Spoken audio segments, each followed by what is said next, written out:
ಪ್ರಶಸ್ತಿ ಅಂತಂದಾಗಿದೆ ಈ ದೇಶದಲ್ಲೇ.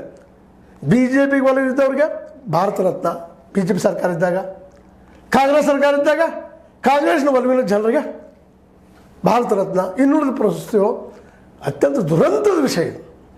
ಈ ಹೆಣ್ಣು ಮಗಳು 88 ವರ್ಷ ಬದುಕೆ, ಕಾಡಿನಲ್ಲಿ ಬದುಕೆ, ಜನಪದಕ್ಕೆ ಜೀವ ಕೊಟ್ಟ, ನಿರಂತರ ಹಾಡುವ ಕೆಲಸ ಜೊತೆಗೆ ಸಮಾಜ ಸುಧಾರಣೆ ಕೆಲಸವನ್ನು ಮಾಡಿದ್ದಾರೆ, ಹೋರಾಟ ಮಾಡಿದ್ದಾರೆ.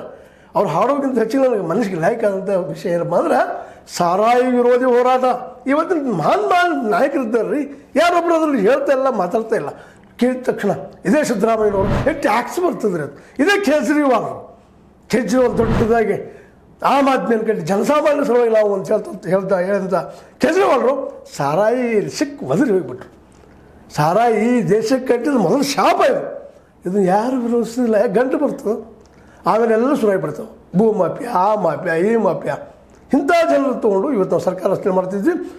ಅವರಿಗೆ ಹಿತ ಆಗುವಂಥ ಕಾರ್ಪೊರೇಟ್ ಬಜೆಟ್ಗಳನ್ನ ನಾವು ಮಾಡಿಸ್ತಾ ಇದ್ದೀವಿ. ಇವತ್ತು ನೋಡಿ ಮಧ್ಯಮ ವರ್ಗದಲ್ಲಿ ಟ್ಯಾಕ್ಸ್ ಫ್ರೀ ಅಂತ ಹೇಳಿದ್ರು ನಮ್ಮ ಮೇಡಮ್ ಅವರು, ನಿರ್ಮಲಾ ಸೀತಾರಾಮನ್ ಅವರು. ಆದರೆ ಇಂತಹ ಒಂದು ಮದ್ಯ ಇಡೀ ದೇಶ ಹಾಳು ಮಾಡ್ತಾ ಇದೆ. ಇದಕ್ಕೆ ನಾವು ನಿಷೇಧ ಮಾಡ್ತಾ ಇದ್ದೀವಿ, ನೀವು ಮಾಡ್ರಿ ಅಂತ ಹೇಳ್ತಾ ಇಲ್ಲ, ಧೈರ್ಯಗೊಂಡು. ಇದೇ ಮೋದಿಯವರು, ಇದೇ ನಮ್ಮ ಸೀತಾರಾಮಣ್ಣವರು. ಮೋದಿಯವರು ಅಧಿಕಾರಕ್ಕೆ ಬಂದು ಏನೇನು ಮಾತಾಡಿದರು?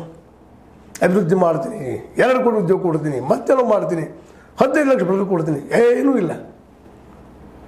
ಈ ಮೋದಿಯವರು ಒಂದು ಬದಲಾವಣೆ ತರ್ತಾರೆ. ನಮ್ಮಲ್ಲೇ ಕಾಂಗ್ರೆಸ್ಗಿಂತ ಭಿನ್ನವಾದ ಆಡಳಿತ ನಮ್ಮಲ್ಲಿ ತರ್ತಾರ ಅಂತೇಳಿ ಇಡೀ ದೇಶದ ಜನ ಅವ್ರಿಗೆ ಓಟ್ ಹಾಕಿದರು.